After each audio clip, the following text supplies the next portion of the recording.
ಗೀತಾ ಮಹಾತ್ಮೆ.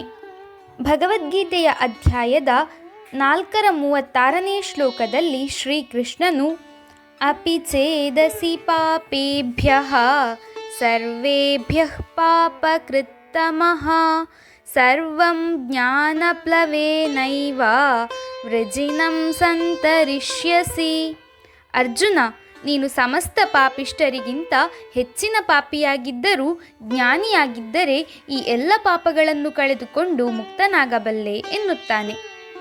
ಇಲ್ಲಿ ಭಗವಂತನು ಅರ್ಜುನನಿಗೆ ಉಪದೇಶ ಮಾಡುತ್ತಾ ಕರ್ಮದ ಜೊತೆಗೆ ಸಾಂಖ್ಯವನ್ನು ಜೊತೆಯಾಗಿಯೇ ಹೇಳುತ್ತಾನೆ. ಅರ್ಜುನ, ನೀನು ಕರ್ಮವನ್ನು ಮಾಡು. ಕರ್ಮದಲ್ಲಿ ಏನಾದರೂ ಪಾಪ ಬಂದಿತೆಂದಾದರೆ ಸಾಂಖ್ಯದಿಂದ ಬಗೆಹರಿಸಿಕೋ.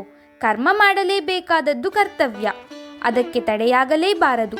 ಮಾಡುವ ಕರ್ಮದಿಂದ ಸಾವು ನೋವುಗಳು ಉಂಟಾಗಬಹುದು, ಅಪಚಾರವಾಗಲೂಬಹುದು. ಆದರೂ ನಿನ್ನ ಕರ್ತವ್ಯ ಪಾಲನೆಯಲ್ಲಿ ಆತಂಕ ಪಡಬೇಡ. ಒಂದು ವೇಳೆ ಇದರಿಂದ ಪಾಪವೇ ಬಂದರೂ ಅದನ್ನು ಪರಿಹರಿಸಿಕೊಳ್ಳಲು ಮಾರ್ಗವಿದೆ. ಜ್ಞಾನಿಯಾದವರು ಎಂತಹ ಪಾಪಕ್ಕೆ ತುತ್ತಾದರೂ ಪಾಪದ ಲೇಪ ತಮಗಿಲ್ಲದಂತೆ ನಿರಾತಂಕರಾಗುತ್ತಾರೆ. ಉಪದೇಶಾಮೃತವಾದ ಮುಕ್ತಕವೊಂದು ಹೀಗೆ ಹೇಳುತ್ತದೆ: ಜ್ಞಾನವೆಂಬುದು ನೌಕೆ ಪಾಪ ಸಾಗರದಲ್ಲಿ, ಮಾನಹೀನರು ಪಾಪ ಭಾರ ಹೊತ್ತವರು, ಸಾನುರಾಗದಿ ದಾಟಿ ದಡ ಸೇರಿ ಕೈವಲ್ಯ, ಕಾಣುವರು ಕಡು ಸುಖದಿ ಗಿರಿಜಾಧವ.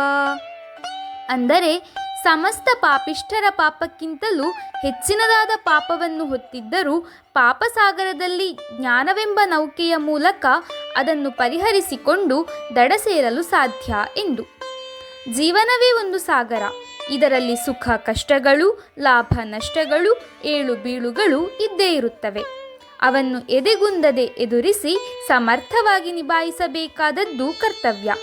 ಈ ಕರ್ತವ್ಯ ಪಾಲನೆಯನ್ನೇ ಶ್ರೀಕೃಷ್ಣನು ಹೇಳುತ್ತಾ ಸಪ್ತಮಂ ದೈವ ಚಿಂತನಂ, ಎಲ್ಲವನ್ನೂ ತನಗರ್ಪಿಸು, ನಿನ್ನ ಕರ್ತವ್ಯವನ್ನು ನೀಡು ಮಾಡು ಎಂದು ಉತ್ತೇಜಿಸುತ್ತಾನೆ. ಹರಿ ಓಂ.